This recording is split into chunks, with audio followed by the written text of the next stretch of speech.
여러분, 밤에 잠이 안 올 때 어떻게 하십니까? 대부분 이렇게 하죠. 오늘은 꼭 자야 한다. 지금이라도 빨리 자야 내일 괜찮다. 그러면서 침대에 누워 눈을 꽉 감습니다. 뒤척이고 다시 뒤척이고 잠을 부르기 위해 명상을 하거나 음악을 틀거나 양을 세어 보기도 합니다. 안녕하세요. 박부환입니다.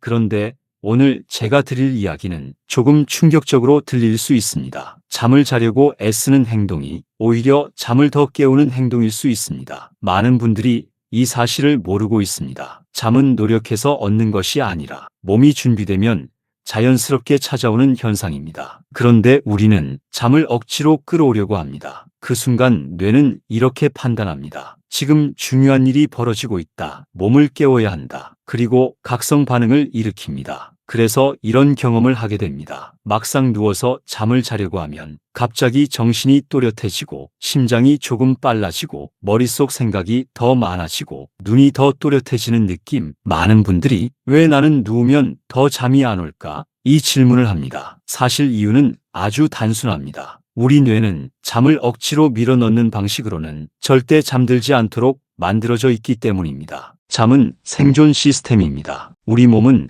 하루 동안 활동하면서 엄청난 양의 정보와 자극을 받습니다. 그리고 밤이 되면 그 모든 것들을 정리합니다. 뇌 속에 쌓인 노폐물을 치우고 기억을 정리하고 면역 시스템을 재정비합니다. 이 과정은 잠을 자는 동안에만 이루어집니다. 그래서 잠은 단순한 휴식이 아니라 몸을 유지하는 필수 시스템입니다. 포유류는 모두 잠을 잡니다. 고양이도 자고, 개도 자고, 원숭이도 자고, 박쥐는 하루 대부분을 잠으로 보냅니다. 이유는 같습니다. 뇌를 정리하지 않으면 생존 자체가 어려워지기 때문입니다. 실제로 동물 실험에서 며칠 동안 잠을 못 자게 하면 면역세포가 급격히 줄어들고 체온 조절 능력이 무너지고 생존율이 떨어지는 결과가 나타납니다. 잠은 단순히 피곤해서 자는 것이 아니라 몸이 반드시 해야 하는 정비 작업입니다. 그래서 하루에 7시간, 8시간 이렇게 긴 시간을 잠에 사용하는 것입니다. 잠을 잘 자는 사람들은 아침에 몸이 가볍고 컨디션이 안정적입니다. 반대로 잠이 부족하면 이런 변화가 생깁니다. 몸이 쉽게 피로해지고 예민해지고 감기 같은 잔병 치레가 늘어나고 집중력도 떨어집니다. 피부 재생도 대부분 밤에 이루어집니다. 그래서 하루만 제대로 못 자도 몸 상태가 크게 흔들립니다. 이렇게 중요한 잠인데 왜 어떤 사람들은 누우면 금방 잠이 드는데 어떤 사람들은 1시간, 2시간씩 뒤척이다가 겨우 잠이 들까요? 많은 분들이 이 문제를 단순하게 생각합니다. 나는 체질이 안 좋다. 나는 원래 잠이 없다. 하지만 실제로는 그렇지 않은 경우가 대부분입니다. 잠이 오지 않는 데에는 반드시 이유가 있습니다. 그리고 그 이유는 사람마다 다릅니다. 어떤 분들은 몸의 긴장 문제입니다. 어떤 분들은 호르몬 문제입니다. 어떤 분들은 혈당 문제입니다. 그래서 누군가는 마그네슘 하나로 좋아지고 누군가는 아무리 노력해도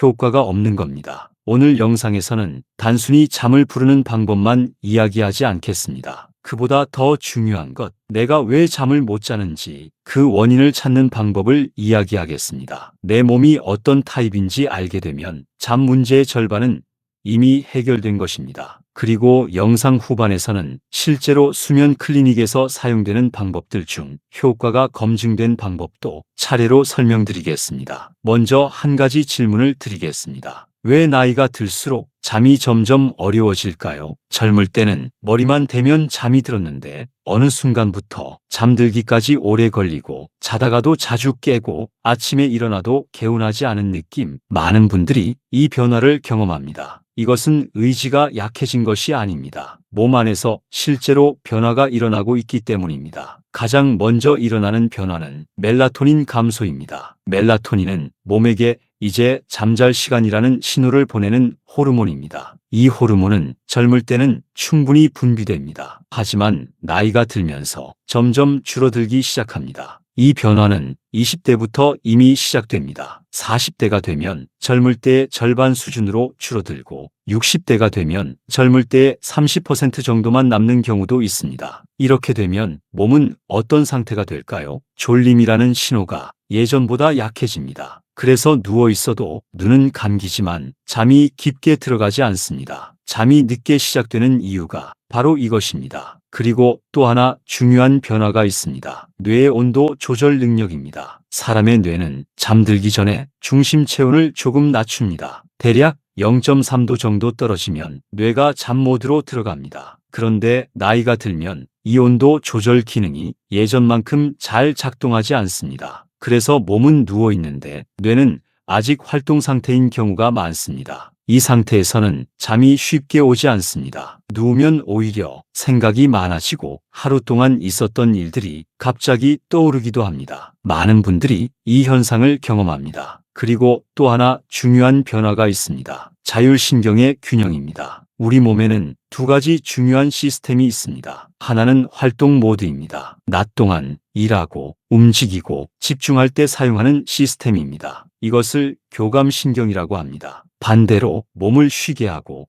회복시키는 시스템이 있습니다. 이것을 부교감신경이라고 합니다. 젊을 때는 이 두 시스템이 자연스럽게 교체됩니다. 낮에는 활동 모드, 밤에는 회복 모드. 하지만 나이가 들면 이 스위치가 예전처럼 부드럽게 바뀌지 않습니다. 그래서 밤이 되어도 활동 모드가 완전히 꺼지지 않습니다. 몸은 침대에 누워 있는데 신경은 아직 깨어 있는 상태가 됩니다. 이때 나타나는 느낌이 있습니다. 가슴이 조금 두근거리거나 몸이 긴장된 느낌, 호흡이 얕아지는 느낌, 이것이 바로 자율신경 균형이 흐트러졌을 때 나타나는 현상입니다. 그리고 또 하나, 많은 분들이 겪는 문제가 있습니다. 새벽에 갑자기 깨는 현상입니다. 대부분 새벽 2시, 3시, 4시 사이입니다. 이 현상에는 또 다른 원인이 숨어 있습니다. 다음 이야기에서는 왜 새벽에 잠이 깨는지, 그리고 우리가 흔히 오해하는 원인이 무엇인지 조금 더 깊이 설명해 보겠습니다. 앞에서 우리는 왜 나이가 들수록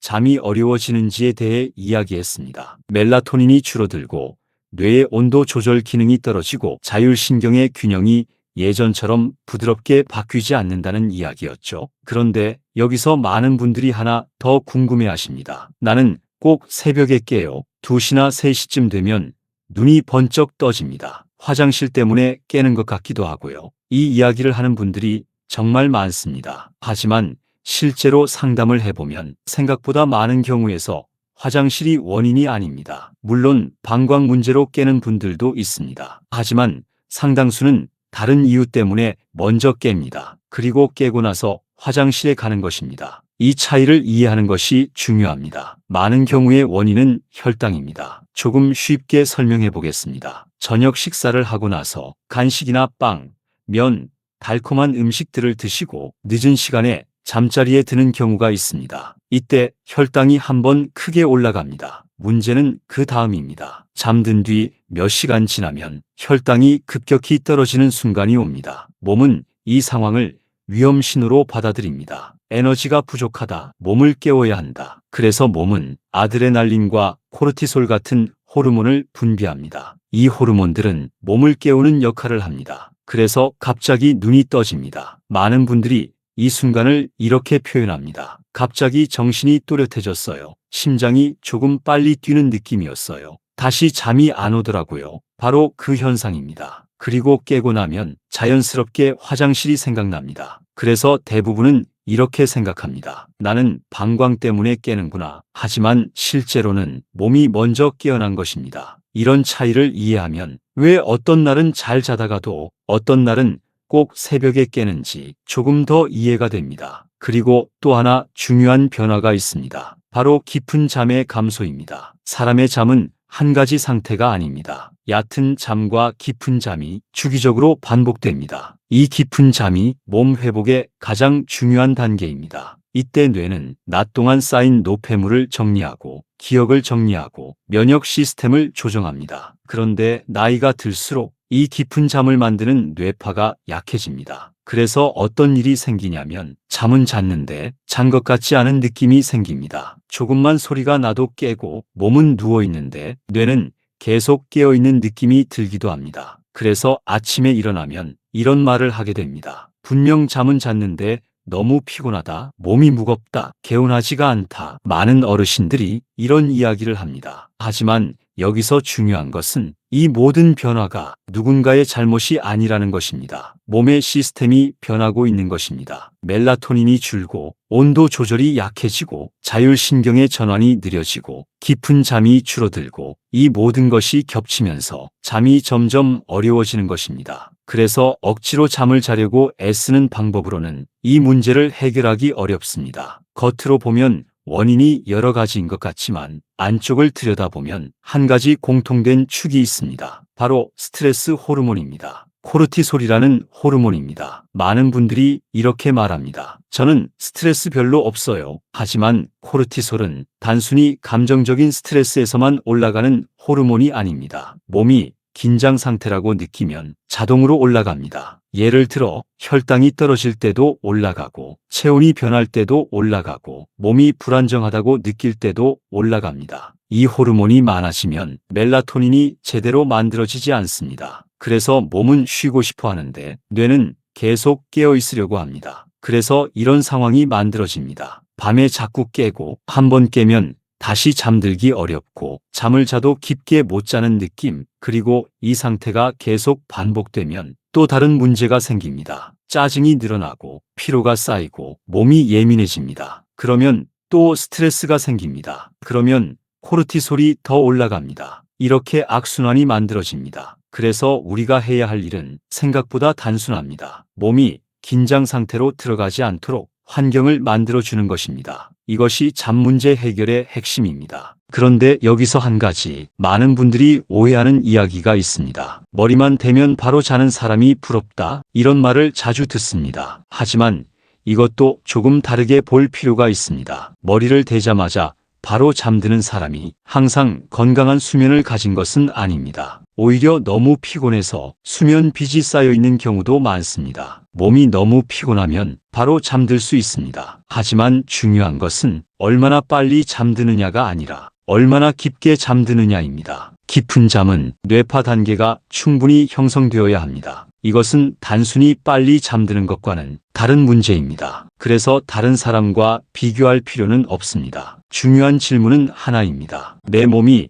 깊은 잠을 만들 수 있는 상태인가? 이 질문입니다. 그리고 이제 가장 중요한 이야기로 넘어가겠습니다. 많은 분들이 궁금해하는 질문입니다. 그럼 도대체 어떻게 해야 잠을 잘 잘 수 있을까요? 앞에서 우리는 몸이 긴장 상태로 들어가면 코르티솔이 올라간다고 이야기했습니다. 그래서 수면의 핵심은 코르티솔이 튀어나오지 않도록 만드는 것입니다. 그런데 재미있는 사실이 있습니다. 잠을 부르는 방법은 우리가 흔히 생각하는 방식과 완전히 반대인 경우가 많습니다. 많은 분들이 잠이 안 오면 이렇게 합니다. 눈을 감고 자야 한다. 지금이라도 자야 한다. 하지만 이 행동이 오히려 뇌를 더 깨웁니다. 왜냐하면 뇌는 이렇게 해석하기 때문입니다. 지금 중요한 일이 벌어지고 있다. 깨어 있어야 한다. 그래서 긴장이 올라갑니다. 그래서 수면 전문가들은 오히려 정반대의 방법을 사용합니다. 잠을 억지로 부르는 것이 아니라 잠에 대한 긴장을 끊어내는 방법입니다. 다음 이야기에서는 전 세계 수면 클리닉에서 실제로 사용하는 방법 중 효과가 가장 높은 방법을 하나 소개해 드리겠습니다. 생각보다 단순하지만 많은 분들이 이 방법 하나만으로도 잠드는 시간이 크게 줄어듭니다. 그리고 이 방법을 이해하면 잠에 대한 불안도 훨씬 줄어듭니다. 이제 그 이야기를 해보겠습니다. 이제부터는 많은 분들이 가장 궁금해하시는 이야기를 해보겠습니다. 앞에서 우리는 잠이 어려워지는 이유를 여러 가지로 살펴봤습니다. 멜라토닌의 감소, 뇌의 온도 조절 변화, 자율신경의 균형 문제, 그리고 코르티솔이라는 스트레스 호르몬까지 이야기했습니다. 이제 질문은 하나로 모입니다. 그럼 도대체 어떻게 해야 잠이 좋아질까요? 여기서 많은 분들이 기대하는 것은 아주 특별한 방법입니다. 어떤 음식 하나, 어떤 영양제 하나, 또는 아주 특별한 비법 같은 것을 기대하기도 합니다. 하지만 실제로 수면 전문가들이 강조하는 방법은 생각보다 단순합니다. 잠을 잘 자기 위해 가장 먼저 해야 할 일은 몸을 억지로 재우는 것이 아니라 잠이 오는 환경을 다시 만들어주는 것입니다. 여기서 중요한 개념 하나를 먼저 말씀드리겠습니다. 우리 뇌는 장소와 행동을 연결해서 기억합니다. 예를 들어 이런 경험이 있을 겁니다. 책상에 앉으면 공부 생각이 나고, 식탁에 앉으면 식사 생각이 나고, 운동장에 가면 몸이 자연스럽게 움직이려고 합니다. 잠도 마찬가지입니다. 침대라는 장소와 잠이라는 행동이 서로 강하게 연결되어 있어야 합니다. 그런데 많은 분들이 이 연결을 스스로 약하게 만들어 버립니다. 어떤 경우일까요? 침대에 누워서 휴대폰을 보고, 침대에 누워서 텔레비전을 보고, 침대에 누워서 오랫동안 뒤척입니다. 잠이 오지 않는데도 계속 누워 있습니다. 그러면 뇌는 이렇게 기억하기 시작합니다. 침대는 잠을 자는 곳이 아니라 깨어 있는 곳이다. 이 순간부터 문제가 시작됩니다. 침대에 누우면 몸이 쉬어야 하는데 뇌는 오히려 긴장을 합니다. 왜냐하면 그 장소가 잠이 안 오는 장소로 기억되었기 때문입니다. 그래서 수면 클리닉에서는 가장 먼저 이 연결을 다시 만드는 훈련을 합니다. 방법은 생각보다 간단합니다. 누웠는데 약 18분 정도 지나도 잠이 오지 않으면 침대에서 일어나는 것입니다. 많은 분들이 여기서 놀랍니다. 잠이 안 오는데 왜 일어나야 하나요? 이 질문을 많이 합니다. 이 행동의 목적은 침대와 잠의 관계를 다시 만들어주는 것입니다. 잠이 안 오는 상태로 침대 위에 오래 머무르면 뇌는 계속 같은 기억을 강화합니다. 그래서 잠이 오지 않는 상태가 되면 조용히 일어나서 다른 공간으로 이동합니다. 조명을 아주 밝게 켤 필요는 없습니다. 은은한 조명 아래에서 몸을 편안하게 만드는 행동을 합니다. 예를 들어 따뜻한 물을 한 모금 마시거나 아주 가벼운 스트레칭을 하거나 창밖을 바라보며 잠시 쉬는 것입니다. 핵심은 하나입니다. 몸의 긴장을 풀어주는 행동. 이렇게 잠시 시간을 보내다가 졸림이 다시 느껴지면 그때 다시 침대로 돌아옵니다. 이 과정을 두세 번만 반복해도 뇌는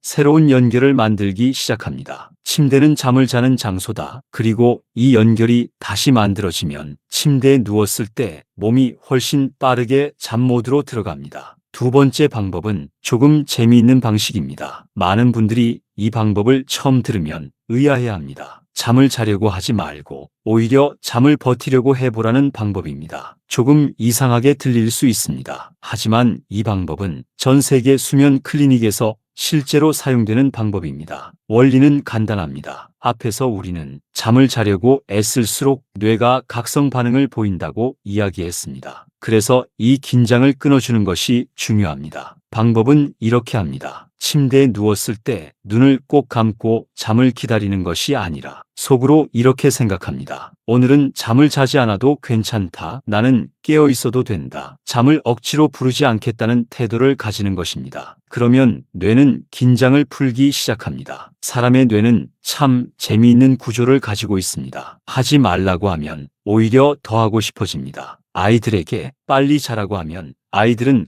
오히려 더 깨어 있으려고 합니다. 우리의 뇌도 비슷한 반응을 보입니다. 그래서 잠을 억지로 부르지 않겠다고 마음을 먹으면 뇌의 경계가 풀립니다. 그리고 그 순간 졸림 신호가 자연스럽게 올라옵니다. 많은 분들이 이 방법을 해보면 몇 분 지나지 않아 눈꺼풀이 무거워지는 경험을 합니다. 세 번째로 이야기할 방법은 뇌를 일부러 지루하게 만드는 방법입니다. 잠이라는 현상은 뇌가 지루해질 때 더 쉽게 나타납니다. 학생 시절을 떠올려 보시면 이해가 쉽습니다. 수업 시간이 지루하면 갑자기 눈이 무거워지고 졸음이 몰려옵니다. 뇌는 자극이 줄어들면 자연스럽게 휴식 모드로 들어갑니다. 그래서 잠이 잘 오는 환경은 지루한 환경입니다. 반대로 자극이 많은 환경에서는 잠이 잘 오지 않습니다. 그래서 잠이 오지 않는 밤에는 뇌를 지루하게 만드는 행동을 해보는 것도 도움이 됩니다. 예를 들어 책을 읽는 행동을 생각해 볼 수 있습니다. 하지만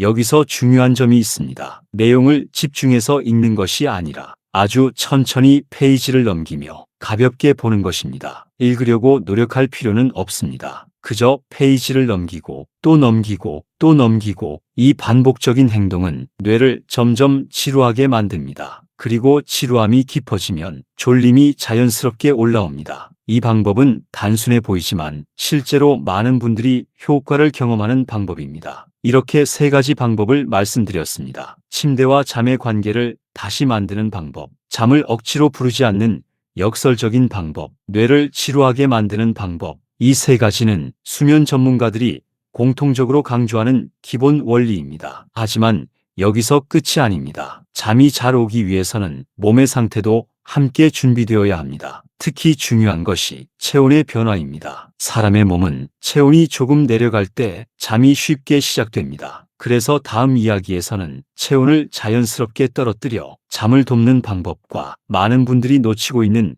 또 하나의 중요한 습관에 대해 조금 더 자세히 이야기해 보겠습니다. 앞에서 우리는 잠을 억지로 부르지 않는 방법들에 대해 이야기했습니다. 침대와 잠의 관계를 다시 만드는 방법, 잠을 버티는 역설적인 방법, 그리고 뇌를 지루하게 만들어 자연스럽게 졸림을 끌어내는 방법까지 살펴봤습니다. 이 방법들은 실제로 많은 수면 클리닉에서 기본적으로 사용하는 방식입니다. 그런데 여기서 하나 더 중요한 조건이 있습니다. 몸이 잠들 준비를 하고 있어야 한다는 것입니다. 잠은 단순히 눈을 감는다고 시작되는 것이 아닙니다. 몸 전체가 잠 모드로 전환되는 과정이 필요합니다. 그 과정에서 중요한 역할을 하는 것이 체온입니다. 사람의 몸은 잠들기 전에 중심 체온이 조금 떨어집니다. 대략 0.3도 정도만 내려가도 뇌는 잠을 준비하기 시작합니다. 그래서 밤이 되면 자연스럽게 졸림이 느껴지는 것입니다. 하지만 나이가 들수록 이 체온 조절 기능이 예전처럼 부드럽게 작동하지 않습니다. 몸은 잠자리에 들어갔는데도 체온이 충분히 내려가지 않으면 뇌는 아직 활동 시간이라고 판단합니다. 그래서 누워 있어도 잠이 쉽게 시작되지 않습니다. 이 문제를 해결하는 간단한 방법이 하나 있습니다. 잠들기 약 1시간 전 따뜻한 물로 샤워를 하는 것입니다. 여기서 중요한 것은 물의 온도입니다. 너무 뜨거운 물은 오히려 몸을 각성시킬 수 있습니다. 따뜻하다 싶은 정도의 물이 좋습니다. 그리고 샤워를 할 때 특히 등과 어깨 부분에 물을 충분히 닿게 해주는 것이 좋습니다. 왜냐하면 이 부위에는 비교적 큰 혈관들이 지나가기 때문입니다. 이곳이 따뜻해지면 샤워를 마치고 난 뒤 몸의 열이 천천히 바깥으로 빠져나갑니다. 그러면 중심 체온이 자연스럽게 떨어집니다. 이때 뇌는 이렇게 판단합니다. 이제 잠잘 시간이다. 그래서 수면 회로가 활성화됩니다. 그래서 많은 수면 전문가들이 잠들기 전 따뜻한 샤워를 가장 간단하면서 효과적인 방법 중 하나로 추천합니다. 또 하나 많은 분들이 겪는 문제는 생각이 멈추지 않는 상황입니다. 몸은 누워 있는데 머릿속은 계속 움직입니다. 하루 동안 있었던 일들이 떠오르기도 하고 앞으로 해야 할 일들이 떠오르기도 하고 이미 지나간 일들을 다시 떠올리기도 합니다. 많은 분들이 이 상황에서 생각을 멈추려고 노력합니다. 하지만 생각을 억지로 없애려 하면 오히려 생각이 더 많아지는 경우가 많습니다. 왜냐하면 뇌는 하지 말라고 할수록 그 생각을 더 붙잡기 때문입니다. 그래서 수면 전문가들은 생각을 없애려고 하기보다 생각을 흘려보내는 방법을 권합니다. 방법은 어렵지 않습니다. 생각이 떠오르면 그 생각을 붙잡지 않고 그냥 지나가도록 두는 것입니다. 예를 들어 이런 식입니다. 지금 이런 생각이 떠오르는구나. 지금 이 생각이 지나가고 있구나. 마치 하늘을 떠다니는 구름을 바라보듯이 생각을 관찰하는 것입니다. 이 방법을 인지적 분리라고 합니다. 생각을 억지로 밀어내는 것이 아니라 생각과 자신을 조금 떨어뜨려 보는 방식입니다. 이렇게 하면 생각에 휘말리는 시간이 줄어들고 몸의 긴장도 조금씩 풀립니다. 그리고 긴장이 풀리면 졸림이 자연스럽게 올라옵니다. 지금까지 이야기한 방법들은 잠을 부르는 기술이라기보다 잠을 방해하는 긴장을 풀어주는 방법입니다. 사실 잠이라는 현상은 우리가 만드는 것이 아니라 몸이 만들어내는 것입니다. 그래서 우리가 해야 할 일은 잠을 억지로 만드는 것이 아니라 잠을 방해하는 요소들을 줄여주는 것입니다. 이제 여기까지 이야기를 들으셨다면 아마 이런 생각이 드실 수도 있습니다. 그래도 사람마다 잠 문제가 다른 것 아닌가? 맞습니다. 잠 문제는 한 가지 원인으로 설명되기 어렵습니다. 그래서 어떤 사람에게는 마그네슘이 도움이 되기도 하고 어떤 사람에게는 멜라토닌이 도움이 되기도 합니다. 하지만 또 어떤 사람에게는 이런 방법들이 전혀 효과가 없기도 합니다. 이 차이는 방법의 문제가 아니라 몸의 타입 차이에서 생깁니다. 그래서 이제부터는 잠이 어려운 사람들에게서 자주 나타나는 몇 가지 대표적인 패턴을 이야기해 보겠습니다. 이 이야기를 들으면서 자신에게 가까운 유형이 있는지 생각해 보시면 도움이 됩니다. 첫 번째 유형은 밤이 되면 몸이 불편해지는 분들입니다. 낮에는 비교적 괜찮은데 잠자리에 누우면 가슴이 조금 답답하거나 숨이 얕아지는 느낌이 들거나 심장이 조금 두근거리는 느낌이 있습니다. 또 어떤 분들은 물을 마셨는데도 갈증이 남아있거나 손발이 차가워지는 느낌을 경험하기도 합니다. 그리고 자다가 다리에 쥐가 나는 경우도 있습니다. 이런 경우는 몸에 전해질 균형이 영향을 줄 수 있습니다. 이때 도움이 되는 간단한 방법이 하나 있습니다. 잠자기 약 1시간 전 따뜻한 물 한 컵 정도에 아주 소량의 천일염이나 미네랄 소금을 넣어 마시는 것입니다. 중요한 것은 맛이 짜게 느껴질 정도로 넣는 것이 아니라 아주 약하게 넣는 것입니다. 이 방법은 일부 사람들에게 몸의 긴장을 완화하는 데 도움이 되기도 합니다. 다만 고혈압 약을 복용하고 있거나 특정 질환이 있는 경우에는 전문가와 상담 후 사용하는 것이 좋습니다. 두 번째 유형은 몸의 긴장이 잘 풀리지 않는 분들입니다. 누웠을 때 어깨가 뻐근하거나 다리가 가만히 있지 못하거나 자다가 움찔거리며 깨는 경우가 있습니다. 낮에도 몸에 힘이 잘 빠지지 않고 항상 긴장된 느낌이 있습니다. 이 경우는 뇌의 문제가 아니라 근육과 신경이 쉬는 신호를 제대로 받지 못하는 상태일 수 있습니다. 이런 경우에는 몸의 긴장을 완화하는 방법이 도움이 될 수 있습니다. 예를 들어 마그네슘 같은 미네랄이 근육 이완에 도움을 줄 수 있습니다. 특히 글리시네이트 형태의 마그네슘은 근육 긴장을 완화하는 데 도움을 줄 수 있다고 알려져 있습니다. 물론 이것이 모든 사람에게 필요한 것은 아니지만 몸의 긴장이 강한 분들에게는 도움이 되는 경우가 있습니다. 이제 마지막 이야기에서는 잠이 잘 시작되지 않는 유형과 새벽에 깨는 유형, 그리고 우리가 무심코 반복하는 생활 습관 중 잠을 방해하는 행동들에 대해 정리하면서 이야기를 마무리해 보겠습니다. 앞에서 우리는 두 가지 유형을 이야기했습니다. 밤이 되면 몸이 불편해지는 유형, 그리고 몸의 긴장이 잘 풀리지 않는 유형이었습니다. 이제 세 번째 유형을 이야기해 보겠습니다. 이 유형은 조금 특징이 분명합니다. 누워도 졸림 자체가 잘 느껴지지 않는 분들입니다. 눈을 감고 누워있기는 하지만 졸리다 하는 느낌이 거의 없습니다. 그래서 잠이 시작되는데 시간이 오래 걸립니다. 하지만 한번 잠이 들면 새벽에 자주 깨지는 않는 경우가 많습니다. 이런 경우는 잠을 시작하는 신호가 약해진 상태일 수 있습니다. 앞에서 이야기했던 멜라토닌이 여기서 중요한 역할을 합니다. 멜라토닌은 몸에게 이제 잠을 시작할 시간이라는 신호를 보내는 호르몬입니다. 그런데 이 신호가 약해지면 몸은 밤이 되었는데도 잠 모드로 쉽게 전환되지 않습니다. 그래서 눈은 감겨 있지만 졸림이라는 느낌이 늦게 나타납니다. 이런 유형에서는 빛 환경을 조절하는 것이 도움이 될 수 있습니다. 저녁 시간이 되면 집 안 조명을 조금 더 부드럽게 낮추고 밝은 화면을 오래 보는 습관을 줄이는 것이 좋습니다. 특히 스마트폰 화면이나 강한 조명은 멜라토닌 분비를 늦출 수 있습니다. 그래서 저녁 시간에는 몸이 자연스럽게 밤이라고 느낄 수 있도록 환경을 조금 바꾸는 것이 도움이 됩니다. 그리고 네 번째 유형이 있습니다. 이 유형은 많은 분들이 겪는 문제입니다. 잠이 시작되는 것은 괜찮은데 새벽에 자꾸 깨는 경우입니다. 특히 새벽 2시에서 4시 사이에 한 번씩 눈이 떠지는 분들이 있습니다. 눈이 떠지는 순간 갑자기 정신이 또렷해지거나 심장이 조금 빠르게 뛰는 느낌이 들기도 합니다. 이 유형은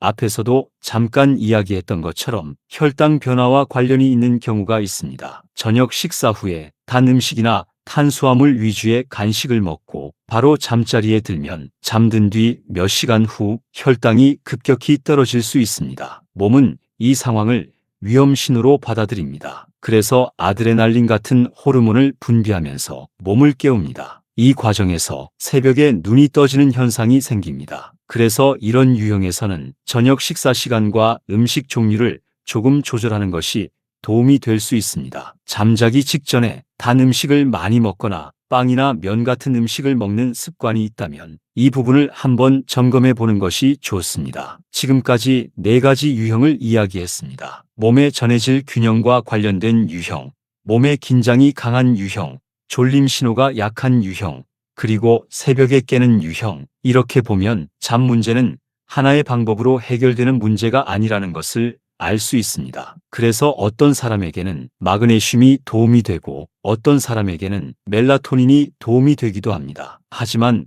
또 어떤 사람에게는 이런 방법들이 전혀 효과가 없기도 합니다. 그 이유는 간단합니다. 몸의 상태가 서로 다르기 때문입니다. 그래서 가장 중요한 것은 내 몸이 어떤 유형에 가까운지 이해하는 것입니다. 그리고 그에 맞는 방향을 찾는 것입니다. 이제 마지막으로 많은 분들이 무심코 반복하고 있는 잠을 방해하는 생활 습관들을 몇 가지 짚어보겠습니다. 가장 흔한 습관은 잠자기 직전에 스마트폰을 보는 것입니다. 잠이 오지 않으면 많은 분들이 자연스럽게 휴대폰을 집어듭니다. 짧은 영상이나 메시지나 뉴스를 보다가 시간이 훌쩍 지나갑니다. 문제는 이런 화면들이 뇌를 계속 자극한다는 것입니다. 특히 빠르게 바뀌는 짧은 영상들은 뇌의 각성 시스템을 강하게 활성화합니다. 그래서 화면을 끄고 눈을 감아도 뇌는 한동안 계속 깨어있는 상태가 됩니다. 그래서 잠들기 전에는 스마트폰 사용 시간을 조금 줄이는 것이 좋습니다. 그리고 또 하나 흔한 습관이 있습니다. 낮잠입니다. 식사 후에 소파에서 한두 시간씩 낮잠을 자는 경우가 있습니다. 이렇게 낮에 긴 시간 잠을 자면 밤에 졸림이 늦어질 수 있습니다. 낮잠이 필요하다면 가능하면 짧게 자는 것이 좋습니다. 대략 20분 정도가 적당합니다. 또 한 가지 많은 분들이 놓치는 습관이 있습니다. 저녁 늦은 시간의 운동입니다. 운동 자체는 건강에 매우 좋습니다. 하지만 잠자기 직전에 하는 강한 운동은 체온을 올리고 몸을 각성 상태로 만들 수 있습니다. 그래서 밤 늦은 시간의 운동은 잠 시작 시간을 늦추는 원인이 될 수 있습니다. 특히 강한 근력 운동은 저녁 늦게 하기보다는 조금 더 이른 시간에 하는 것이 좋습니다. 지금까지 잠에 대해 여러 가지 이야기를 나누었습니다. 잠은 단순히 피곤해서 자는 것이 아니라 몸의 회복 시스템입니다. 그래서 잠을 잘 자기 위해 대단한 방법이 필요한 것은 아닙니다. 몸이